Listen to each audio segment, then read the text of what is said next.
मंडळी, मी Sharda इंट्युटिव्ह tarot reader स्वागत करते तुमचं आपल्या चॅनलमध्ये शारदा स्पिरिच्युअल जर्नी। आणि आज आपण एक छान अशी रीडिंग घेऊन आलोय।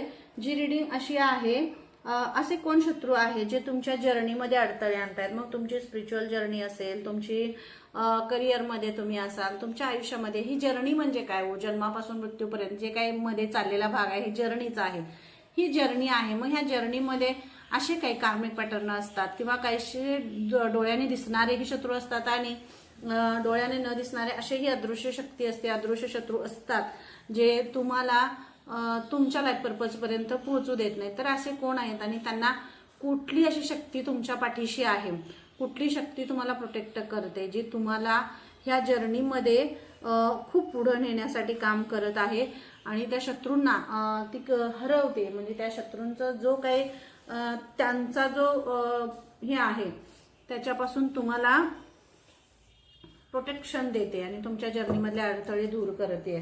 तर ही जर्नी जी आहे, असे कोण आहेत शत्रू बघा जे तुमच्या आयुष्यात अडथळे आणतायत आणि अशी कुठली शक्ती आहे जी त्या शत्रूंना हरवते आहे। म्हणजे या दोन्ही एनर्जी इथं आहेत। कोणी कितीही प्रयत्न केला तरी सुद्धा तुमच्या लाईफ पर्पज पासून तुमचं जे ज्ञान आहे त्याच्यापासून तुम्हाला कुणीही थांबवू शकत नाही। हा असा इथं मेसेज तुम्हाला इथे दिला जातोय। जो काही नवीन ही गोष्ट आहे, हे अडथळे मी तुम्हाला जे सांगितलं, असे कोण शत्रू आहे जे तुमच्या जर्नीमध्ये अडथळे आणतायत आणि अशी कोणती शक्ती आहे जी तुम्हाला हा जो प्रवास आहे, ही जी जर्नी आहे आणि हीच जर्नी आयुष्यामध्ये हीच जर्नी असते। हा जो मधला जो काळ आहे किंवा आतून माणूस खूप खंबीर असतो, खूप खंबीर आहे, तुम्ही खूप कॉन्फिडन्स आहे तुमच्यामध्ये, उत्साह आहे, तुमच्यामधली स्ट्रेंथ आहे, अगदी वाघिणीसारखी आणि वाघासारखी डरकाळी फोडावी अशी सोल तुम्ही आहात, सगळं तुमच्यामध्ये आहे। पण अशा काही नकारात्मक शक्ती असतात ज्या आतून आपल्याला हे करत असतात।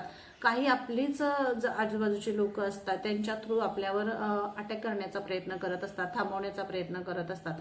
बघा तुम्ही इथंही हात पकडलेला आहे पण इथं हात कुठंतरी सुटलेला आहे, असं होतं। मग ते कटचा जो हे आहे का नाही ते इथं येतं, मग ते कनेक्शन कट होतं किंवा एखाद्या अशा ऊर्जेपासून एनर्जीपासून आपण स्वतःला कट झालोय असं वाटतं, ह्या एनर्जीपासून आपण थोडं लांब गेलोय का असं वाटतं आणि लगेच कनेक्शन होत नाही। मग आपण भगवंताच्या किंवा आराध्यांच्या आपल्या कनेक्शनमध्ये येतो, भक्तीमध्ये येतो, आपण काहीतरी चांगलं करत असतो आणि मध्येच तिथं काहीतरी असा खंड पडतो, असं काहीतरी अशा काही घटना होतात। मग मध्येच अचानकपणे हेल्थचे प्रॉब्लेम्स असतात किंवा काही हे असतं, अचानकपणे काही कारण नसताना काही गोष्टी अशा घडत असतात। तर हे आतली जी शक्ती आहे ती तुम्हाला इथं सांगितलं जाते, जे आत आहे आंतरिक जी शक्ती आहे त्यामध्ये तुम्हाला चक्राजवर काम करायला इथं सांगितलं जाते। कारण पूर्णपणे बॅलन्स एनर्जी इथं दाखवते, बॅलन्स झाला पाहिजे। तुम्ही जर तुमचं मन बुद्धी अलाइन असेल, तुम्ही बॅलन्स असाल, तर तुम्ही म्हणजे ह्या सगळ्या ह्याला चकवा देऊन पुढे जाऊ शकता, इथं तुम्हाला सांगितलं जाते। आणि त्यासाठी तुम्हाला इथं जी स्वामींची शक्ती आहे, स्वामींची जी शक्ती आहे, मी तुम्हाला इथं हेही सांगेन, स्वामींची जी शक्ती आहे त्यांचे जे आशीर्वाद आहेत ते तुम्हाला ह्या सगळ्या ह्याच्यापासून, ह्या अडथळे जे काही येत आहेत ह्यापासून तुम्हाला ती प्रोटेक्शन देते। जी स्वामींची शक्ती आहे ते तुम्हाला, मग बरेच वेळा तुम्ही काही करण्याचा प्रयत्न करता किंवा काही असे नवीन काहीतरी सुरू करावं, काहीतरी करावं असं काहीतरी प्रयत्न करतात पण त्यामध्ये सक्सेस नाही मिळत आहे, किंवा मुलांच्या करिअरमध्ये असेल, तुमच्या आयुष्यामध्ये असेल, तुमच्या व्यवसायामध्ये असेल, तर कुठंतरी असं वाटतं की थांबले बाबा, आपण कसं झपकन पुढे जाण्याचा प्रयत्न करतो, अरे हा अति उत्साहाने आणि खूप कॉन्फिडन्सने आणि ह्याच्याने तुम्हाला निर्णय घेतो आणि हे सगळं मला नवीन गोष्टी करायच्या आहेत, किंवा तीक्ष्ण तुमची नजर इतकी तीक्ष्ण आहे, तुमचा फोकस खूप चांगला आहे, सगळं आहे, तुम्ही निघताय पण मध्ये काहीतरी असा, मग मनामध्ये काहीतरी अशा तुमच्या विचार सुद्धा येत असेल की बाबा हेच म्हणजे आपला खरंच हा फोकस आहे का, किंवा आपला काय आहे, आपण कसं पुढे जायचं आहे रस्ता, यामध्ये मनामध्ये असमंजसपणा असा येऊ शकतो, असं होतं। आणि त्यामुळे ह्या अदृश्य शक्ती काय करतात, तुमच्या मनामध्ये असमंजस असे विचार निर्माण करतात आणि या विचारांच्या वादळामध्ये तुम्हाला जिथं पोहोचायचंय तिथं राहून जाता आणि तुम्ही जाता दुसरीकडेच, असं सुद्धा होतं। म्हणजे बरेच वेळा असं घडतं की तुम्हाला जायचं असतं एकेकडे, जाता तुम्ही तिसरीकडेच, असं होतं। म्हणजे मनामध्ये आपल्या विचार असतात की नाही, आपण काहीतरी विचार वेगळाच केलेला असतो, अरे बाबा हे आपल्याला असं करायचंय, पण ते तसं होत नाही, काहीतरी वेगळंच होतं। आणि मग हे काय करतात, हे अदृश्य शक्ती काय करतात, तोच आपला रस्ता चुकवण्याचा तो प्रयत्न करतात. पण इथं स्वामींची शक्ती तुमच्या पाठीशी आहे. तुम्हाला कितीही मनामध्ये असं वाटलं की मला काहीतरी असं म्हणजे असं अशा गोष्टी जाणवत आहेत किंवा असं होते की बाबा हे होत नाही आहे माझ्याकडनं, किंवा मला काय करायचं आहे, मला सुधरत नाही, मला मार्ग मिळत नाही आहे, मला काही गोष्टी कळत नाही आहे, तर तुम्ही इथं स्वामींचं स्मरण करा. स्वामींशी कनेक्ट व्हा, त्यांच्या आदेशाशी कनेक्ट व्हा, त्यांच्या चरणांशी समर्पित व्हा. तुम्हाला इथं मार्गदर्शन दिलं जाईल असं तुम्हाला इथं सांगितलं जाते. कारण जे कोणी अदृश्य शक्ती आहे जी तुम्हाला थांबवण्याचा प्रयत्न करते, जी तुम्हाला तुमच्या लाईफ पर्पज पासून विचलित करते, तर तिला तिथंच थांबवण्याची ती जी ताकद आहे किंवा त्यांच्यामध्ये जे शक्ती आहे ती खूप मोठी आहे. आणि जी मॅच्युरिटी तुमच्यामध्ये आहे, म्हणजे मॅच्युअरली तुम्ही काम करा असं तुम्हाला इथं सांगितलं जाते. मनामध्ये म्हणजे जे कोणतीही गोष्ट करत असताना कोणतंही, मी म्हटलं ना तुम्हाला बरेच वेळी मग काही निर्णय चुकतात किंवा काय होतं, तर इथं तुम्ही मॅच्युरिटीने काम घ्या असं तुम्हाला इथं मेसेज दिला जातोय. तुमच्यातली जी इनमॅच्युरिटी आहे किंवा मॅच्युरिटी जो फोकस आहे तो घ्या, विचारांनी घ्या, सतत विवेक बुद्धीने तुम्ही ते निर्णय घ्या आणि स्वामींशी कनेक्ट होऊन निर्णय घ्या असं तुम्हाला इथं सांगितलं जाते. कसं मॅच्युरिटीमध्ये आम्ही म्हणजे आपण कसं करतो, अचानकपणे आली लहर केला कहर असं काहीतरी अशी मला एनर्जी जाणवते बरं का. असं काहीतरी मग करतो आणि मग नंतर आपल्याला वाटतं अरे हे असं काही झालं असं वाटतं. असं व्हायला नको, म्हणून इथं तुम्हाला तुमचं फोकस चांगला आहे, तुमचा लाईफ पर्पज जो आहे तो योग्य आहे. आणि हा स्वामींचा मेसेज आहे तुमच्यासाठी की तुमचा लाईफ पर्पज योग्य आहे, तुमचा उद्देश चांगला आहे, तुमचे कर्म चांगली आहेत, सगळं चांगलं आहे. फक्त इनमॅच्युरिटीमध्ये किंवा बालिशपणे जो काही निर्णय तुम्ही घेता किंवा निर्णय घेणं असेल किंवा काही गोष्टींच्या पाठी लागणं असेल, जर एखादी गोष्ट तुम्हाला एखादा निर्णय घ्यायचा, एखादं काही करायचं, तर त्याच्याशी थोडंसं स्वतः थांबून स्वामींशी कनेक्ट होऊन त्यांचे विचार ऐकून किंवा त्यांचे मेसेजेस, त्यांचे आदेश घेऊन मग निर्णय घ्या असं तुम्हाला इथं सांगितलं जाते. मग व्यवसायाबाबत असू दे, तुमच्या विवाहाबाबत असू दे आणि व्यवसायाबाबत असू दे किंवा अनेक काही तुमचे जे हे आहे, जॉब असेल, शिक्षण असेल, करिअर, काही कशाबाबतही असू दे, तो तुम्हाला इथं सांगितलं जाते. कारण मॅच्युरिटी आहे तुमच्यात, फुलफिल सगळं तुमचं हे आहे. तुमचं मन, बुद्धी, आत्मा आणि जे काही मेसेजेस तुमच्यापर्यंत पोहोचवले जातात, ॲज अ टॅरो रिडिंगच्या माध्यमातून असू दे किंवा कोणत्याही माध्यमातून असू दे, तुमच्यापर्यंत जे तुमच्यासाठी योग्य आहे ते पोहोचवलं जातं. तर ते जे तुमचं कनेक्शन सुद्धा खूप चांगलं आहे बरं का. तुम्ही खूप जास्त लगेच कनेक्ट करता मेसेजेसशी आणि त्यामुळं तुम्हाला रस्ता लगेच सापडतो. तुम्ही असं कुठं हे होत नाही. जरी चुकलं अगदी किंचितही आपल्या हे असतं, पण तुमचा जो बॅलन्स आहे त्या बॅलन्समुळे तुम्ही थांबता. तुम्ही जरा जरी चुकलं तरी सुद्धा बॅलन्स तुमचा ढळत नाही आणि तुम्हाला बॅलन्स करण्यासाठी शिवशक्तींचे आशीर्वाद आहेत, स्वामींचे आशीर्वाद आहेत आणि या बॅलन्सवर तुम्हाला पुढं जायचं आहे. जरी कोणी तुम्हाला अडथळे आणले मनामध्ये, असं काही हे असेल बाबा की अचानकपणे अशा घटना, अशा गोष्टी काही घडतायत ज्या मनात नसतात, आपल्या मनाविरुद्ध असतात, मन मानत नाही, काही गोष्टी लवकर स्वीकारत नाही, एक्सेप्टन्स येत नाही, असं सुद्धा असतं. तर स्वामी तुम्हाला इथं सांगतायत आणि त्यांचे आशीर्वाद हेच आहेत की ह्या जर्नीमध्ये तुम्हाला जे काही जितकं तुम्हाला शेअर करता येईल, जितकं तुम्हाला देता येईल तितकं द्या. मग ज्ञान असेल, अन्नदान असेल, दान करणं असेल, पैसा असेल किंवा काही असेल, जे तुमच्याकडं आहे, जे तुमच्याकडं अवेलेबल आहे, जे तुम्ही देऊ शकता, जे तुम्ही करू शकता. मग एखाद्याला केलेली मदत आहे, दिलेल्या मदतीचा हात आहे, आधाराचा शब्द आहे, हे सगळं आहे. शेअरिंग म्हणजे काय, हेच आहे. तुम्हाला इथं अन्नदानाचे सुद्धा इथं सांगितलं जाते. जर काही अशा घटना खूप आहेत ज्यामध्ये अडथळे येत आहेत, तर तुम्हाला इथं थोडंसं अन्नदान करा किंवा अशा काही खाण्याच्या ज्या गोष्टी आहेत, जे सात्विक आहे, जे परमेश्वरांना दिलेलं आहे, दान आहे, ते तुम्ही शेअर करू शकता, ते तुम्ही देऊ शकता. ते तुम्ही असं म्हणजे मग पशु, पक्षी, प्राणी यांच्यासाठी तुम्ही काही करू शकता किंवा असं अन्नदान आहे जे बाबा खरंच जिथं गरज आहे तिथं तुम्ही ते करू शकता. म्हणजे हील होणं जे काय आहे ते तुम्हाला इथं सांगितलं जाते. तुमच्या जर्नीमध्ये जर अडथळे येत आहेत ना, तर तुम्हाला हे हिलिंग आहे, हे तुम्हाला हील करणार आहे. तुम्हाला तुमच्यातली बुद्धी, शक्ती, आत्मा ह्या सगळ्या गोष्टी एकरूप होऊन तुमच्यातली मॅच्युरिटी वाढवणार आहे, तुमच्यातली सतत विवेक बुद्धी वाढवणार आहे, तुमच्यातला जो अवेअरनेस आहे तुमच्या कामाबद्दलचा, तुमच्या कार्याबद्दलचा, तो वाढवणारा असा आहे. मग हे हिलिंग आहे, हे तुमच्या जर्नीला हील करणार आहे. हे तुमच्या कर्माला हील करणार आहे. आणि हील व्हायचं असेल तर तुम्हाला यातून थोडंसं म्हणजे शेअरिंग जे काय आहे ते तुम्हाला करायला पाहिजे. तुम्ही जरी 100 रुपये मिळवत असाल तरी सुद्धा त्यातले 1 रुपया असू दे, पण तो 1 रुपया चांगल्या गोष्टीसाठीच तो इन्व्हेस्ट झाला पाहिजे, तो चांगल्या कर्मासाठी इन्व्हेस्ट झाला पाहिजे. ही मनातली आपण सगळी इन्व्हेस्टमेंट करतो, हेल्थची करतो, इन्शुरन्स घेतो, EMI वर सगळ्या गोष्टी घेतो, सगळं करतो, आयुष्यभर EMI फेडत बसतो, सगळ्या गोष्टी करतो.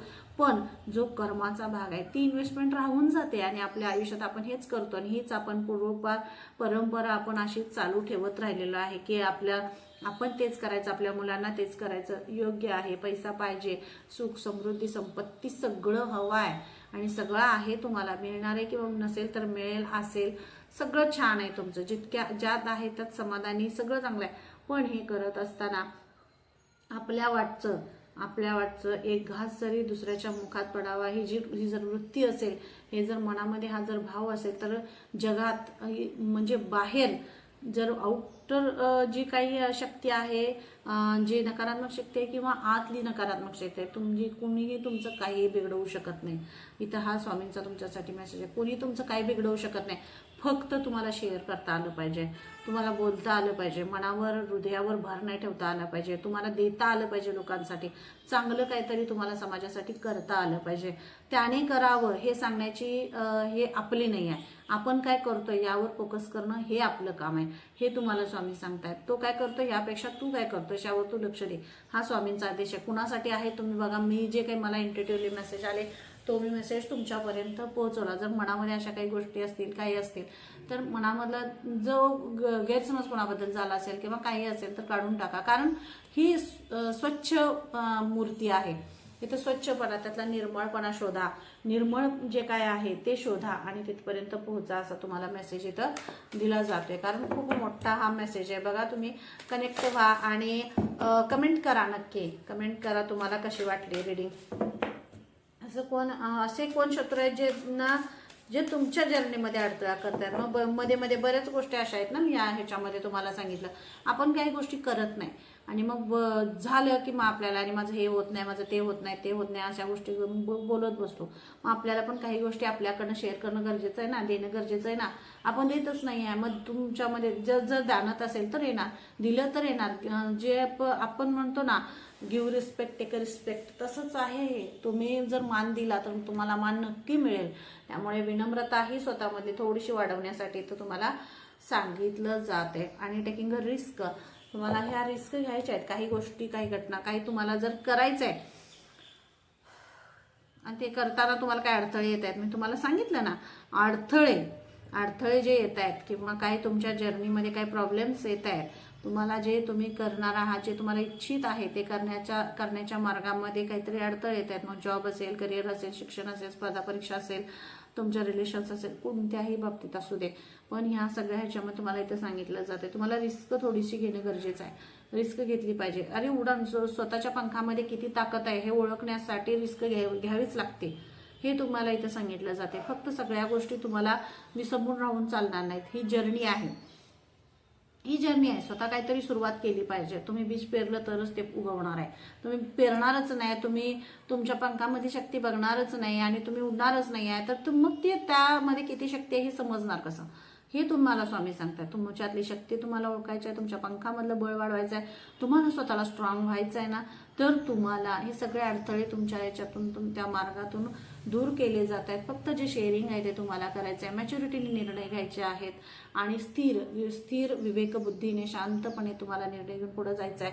हा तुम्हाला इथं मेसेज दिला जातोय. मेसेज स्वामी आहेतच तुमच्यासाठी, तुम्हाला आणि मिरॅकल्स. मग हे करत असताना ह्या तुमच्या जर्नीमध्ये किती कुणी अडथळे आणण्याचा प्रयत्न केला, काहीही केलं, जर तुम्ही शेअरिंग केलं, तुम्ही रिस्क घेतली, तुम्ही मॅच्युरिटी निर्णय घेतला तर मिरॅकल्स तुमच्या आयुष्यात होत आहेत आणि ते कुणीही होण्यापासून थांबवू शकत नाही. कारण इथं आशीर्वाद जो आहे तो स्वामींचा आहे आणि हे मिरॅकल्स तुमच्या आयुष्यात कुठून व्हायला लागतील हे तुम्हाला कळणारही नाही. त्यामुळं हे सगळे आउटर इनर जे काय डेंजरस आहेत, जे काही सगळं आहे त्या सगळ्यापासून तुम्हाला लांब केलं जाते, त्या सगळ्या वातावरणापासून तुम्हाला लांब केलं जाते. तुमच्या मनामध्ये बुद्धीमध्ये जो गोंधळ चाललेला आहे त्या गोंधळापासून तुम्हाला लांब केलं जाते. सगळा म्हणजे जो ज्याचा काही एक पैसा आपल्याला उपयोग नसतो तो असा गोंधळ डोक्यामध्ये विचारांमध्ये चाललेला असतो की अरे बाबा, मग तुम्हाला इथंच मॅच्युरिटी म्हणून का तुम्हाला सांगितलं, हेच ज्या गोष्टीचा आपल्याला नया पैसा उपयोग नाही आहे, ज्याचा फक्त मनस्ताप आहे, स्वतःला होणार दुसऱ्याला होणार, मग त्या मनस्तापामध्ये पडायचं का, असं तुम्हाला स्वामी सांगताय. मग ही जर्नी आहे, ह्या अडथळा कुणी निर्माण केला तुमच्या जर्नीमध्ये, तुम्ही स्वतः निर्माण करताय असं सुद्धा स्वामी कर. तुमचे विचार जे आहे त्या विचारांमुळे सुद्धा तुमच्या जर्नीमध्ये अडथळा येतो. तर त्या विचारांना, अनावश्यक विचार जे आहेत ते तुम्ही थांबवण्यासाठी तर स्वामी तुम्हाला सांगतायत. कारण ही मिरॅकल स्वतःनं तुम्हाला बघायचं आहे. अनावश्यक विचारांमध्ये, अनावश्यक गोष्टींमध्ये स्वतःचा वेळ एनर्जी इन्व्हेस्ट करू नका. मॅच्युरिटीने विचार करा की रिअलिटी काय आहे, आत्ता तुम्हाला काय झालं किंवा काय होणार आहे यापेक्षा आत्ता तुम्हाला वर्तमान आहे, आत्ता प्रेझेंटमध्ये तुम्हाला काय हवं आहे, काय तुम्ही करताय, काय तुम्हाला करायचं आहे, काय तुम्ही इन्व्हेस्ट करताय ह्याच्यावर फोकस करा, काय तुम्ही शेअर करताय ह्याच्यावर फोकस करा. आणि त्याच्यानुसारच तुम्हाला तुमच्या कर्माचं फळ तुम्हाला तिथं दिलं जाणार आहे. आणि हे सगळे अडथळे तुमच्यातनं दूर केले जाणार आहे. जो पीस आहे, जी शांतता आहे, त्या शांततेशी तुम्हाला कनेक्ट केलं जाणार आहे. जी शांतपणा आहे, जी पीस आहे, जो आतला शांतपणा आहे, म्हणजे इथं तेच तुम्हाला सांगितलं जाते. विचारांचा, डोक्यातला जो विचारांचा गोंधळ आहे, जो हृदयात सगळं काहीतरी अडकल्यासारखं, काहीतरी खूप भार आहे हृदयावर, मनावर, आता मी काय करू, मला सगळं करायचं आहे, हा जो मनामधला, डोक्यामधला जो विचार आहे ना, तो सगळा सॉर्ट आउट करा, काढून टाका. बघा, ज्या वेळेला आपण एखादी गोष्ट करत असतो, धान्य, लहान मुलं आहे ते खेळतंय आणि खेळत खेळत ते धान्य बरेच वेळा काय करतं, ते धान्य असेल किंवा काय असेल मिक्स करतं. तर मिक्स केलं म्हणून आपण फेकून देतो का, ते त्याला वेगळं वेगळं करतोच ना, त्याला वेगळं करतोच. जे काय आहे, ज्वारी असेल तर ज्वारीच्या ठिकाणी, तांदूळ असेल तर तांदळाच्या ठिकाणी, आणि गहू असेल तर गव्हाच्या ठिकाणी. पण मिक्स केल्यावर एक वेगळा पदार्थ बनतो, ती ज्याची त्याची क्रिएटिव्हिटी असते. पण जर तुम्हाला शांतता हवी असेल, जर तुम्हाला पीस हवा असेल, तर खिचडी सगळ्याचं हे करत बसू नका, सगळ्याचा गोंधळ घालत बसू नका. तुम्ही सॉर्टआउटपणे शांतपणाने निर्णय घ्या. जर एखादी अपॉर्च्युनिटी तुमच्याकडे येते, एखादी संधी तुमच्याकडे येते, जे काय करायचं, तुम्हाला काय करायचं आहे हा तुम्ही स्वतःला जरासं विचारा. कारण मला हे पण करायचंय, मला ते पण करायचंय, मला ते पण करायचंय, मला ते पण करायचंय, नाही होणार आहे. तुम्हाला एक रस्ता कुठला तरी निवडायचा आहे असं तुम्हाला स्वामी सांगतात. त्यामुळे तुम्ही रस्ता निवडला तर त्या रस्त्यामधले सगळे अडथळे आहेत ते स्वामी दूर करणार आहेत. पण इथं तुम्हाला तुमचा रस्ता निवडण्यासाठी सांगितलं जाते. तुम्हाला आधी निवडा, तुमचा रस्ता काय आहे ते तुम्ही निवडा. तुम्ही स्वामींशी बोला, तुम्ही सांगा की मी हा रस्ता निवडलेला आहे, मी हे करणार आहे, किंवा हे मला शेअर करायचं, हे मला द्यायचं, हे मला करायचं आहे. तर तुम्हाला त्यामध्ये पुढं मार्ग तुम्हाला तिथं दाखवलं जाईल. आणि बघा, चंद्रशेखर, ब्लेसिंग्स ऑफ गुड लक. तुमच्या आयुष्यात जी म्हणजे शांतता मी तुम्हाला सांगितलं, जी शांतता आहे, जी शिवमय जी शांतता अशी आहे तुमची, ती शांतता सुद्धा तुम्हाला टिकवून ठेवण्यासाठी इथं सांगितलं जाते. कारण विचारांचा गोंधळ मनामध्ये आणि डोक्यामध्ये साठायला लागला, विचारांनी माणूस थकतो. जेव्हा आपल्याला मग चांगलं काहीतरी समोर यायचं आहे, चांगली अपॉर्च्युनिटी येते, चांगलं काहीतरी शिकण्यासारखं येते किंवा चांगलं काहीतरी येते, ते करायचं आहे, पण तुमच्या विचारांनी गोंधळून तुम्ही इतके गेलाय, तुम्हाला काय करायचंय तुम्हाला माहित नाही, तुम्हाला कुठल्या रस्त्याला जायचंय माहित नाही. मी स्टेशनवर गेलो आणि मला माहित नाहीये मला कुठल्या गावाला जायचंय, तर कुठल्या ट्रेनमध्ये बसून चालेल का, मग ती चुकीच्या ठिकाणीच जाणार ना. मग तिथं गेल्यावर गोंधळ, अरे हे काय आपल्या ओळखीचंच नाही आहे असं होणार आहे की नाही. मग जे तुमच्या ओळखीचं क्षेत्र आहे, जिथं तुम्हाला आनंद वाटतो, जिथं तुम्हाला छान वाटतं, ज्यामध्ये तुम्हाला शांतता वाटते, ज्यामध्ये तुम्हाला असं वाटतं की बाबा हा छान आहे, हे मी करू शकतो, किंवा यामध्ये मला हे आहे, मला अपॉर्च्युनिटी आहे, किंवा मी माझं ज्ञान अजून यामध्ये वाढवू शकतो, अशा ज्या अपॉर्च्युनिटी आहेत त्यात तुम्ही तर घ्या, असा तुमच्यासाठी मेसेज आहे. थँक्यू म्हणायला अजिबात विसरू नका, ग्रॅटिट्यूड पे करा. कारण जितकं ग्रॅटिट्यूड, कारण ही एवढी मोठी रिडिंग, ही एवढी ऊर्जा तुमच्यापर्यंत पोहोचवायची असेल तर खूप मोठी एनर्जी लागते, खूप सगळं कनेक्शन व्हायला लागतं परमेश्वराशी. तर इथे थँक्यू म्हणायला कंजूसीपणा करायचं नाही. थँक्यू म्हणा, ग्रॅटिट्यूड पे करा, चॅनलला सबस्क्राईब करा, कमेंट करा, कारण हेच तुमच्यासाठी तुमचे कर्म आज रिलीज करण्यासाठी खूप महत्त्वाचं आहे. तर नक्की ते करा असं तुम्हाला इथं सांगितलं जाते. आणि हा सुद्धा मेसेज आहे, जर तुमच्या जर्नीमध्ये मी सुरुवातीलाच तुम्हाला एक मेसेज सांगितला की तुमची जर्नी जी चालू आहे किंवा तुमची जी जर्नी जे करिअर ऑपॉर्च्युनिटी एखादी स्वीकारत असाल, काय करत असाल, तर त्यामध्ये ते करत असताना भक्ती असेल किंवा काही ह्यात करत असताना तुमचे हेल्थचे काही प्रॉब्लेम्स येत असतील, इन्फेक्शन्स होत आहे, विचारांचा गोंधळ आहे, सगळं आहे. तर हे करत असताना हे जे अडथळे येत आहेत, ह्या अडथळ्यातूनच तुम्हाला बाहेर काढलं जाते. जे हेल्थचे तुमचे काही इश्यू होत असतील तर त्यातून तुम्हाला बाहेर काढलं जाते. मग ते तुमचे थ्रॉट चक्र असेल किंवा तुमच्या शरीरामध्ये अचानकपणे वेदना होत असतील, काही होत असेल, तर असं काही जे काही आहे, जो अडथळा आहे, तो त्या सगळ्या ह्याच्यातून शिव आणि महाकाली तुम्हाला बाहेर काढतायत. महादेव आणि महाशक्ती दोघंही इथं आहेत. स्वामींचा आशीर्वाद आहे. तर तुम्हाला काही घाबरण्याची गरज नाही आहे. फक्त तुम्हाला इथं एवढंच सांगितलं जाते, जो निर्णय तुम्हाला घ्यायचा आहे ना, तुमच्या विचारांना थांबवा. तुम्हाला क्लिअर तुम्हाला जर समजायचं असेल की मला काय करायचं आहे, माझा रस्ता कुठला आहे, मला कुठं जायचं आहे, मला कुठं फोकस करायचं, तर त्यासाठी तुम्हाला मेडिटेशन आहे. मेडिटेशन तुम्हाला करायचं आहे, कारण मेडिटेशन ही एक अशी ऊर्जा आहे ज्यातून तुम्हाला क्लिअर दाखवलं जाईल की तुम्ही कोण आहात, तुम्हाला काय करायचं आहे. आणि याचा क्लिअर तुम्हाला जर तुम्हाला तुमच्यापर्यंत पोहोचायचं असेल तर तुम्ही जो आपला टॅरो कोर्स आहे तो सुद्धा जॉईन करू शकता. कारण मी त्या माध्यमातून स्वतःशी कसं कनेक्ट व्हायचं, मेसेजेसशी कसे कनेक्ट व्हायचं, इंट्युटिव्हली मेसेज कसे घ्यायचे आणि टॅरोशी कसं कनेक्ट व्हायचं, हे सगळं मी खूप छान पद्धतीने शिकवते. तर नक्की तुम्ही त्याच्याशी कनेक्ट व्हा, कारण त्यातूनही तुम्हाला खूप मोठं असं गूढ रहस्य, गूढ ज्ञान तुम्हाला मिळणार आहे. तर अशीच आणि छान आणि गोड अशी रीडिंग घेऊन पुन्हा मी तुम्हाला भेटणार आहे. तोपर्यंत धन्यवाद. हर हर महादेव. जय श्री कृष्ण. राधे राधे. श्री स्वामी समर्थ. श्री गुरुदेव दत्त.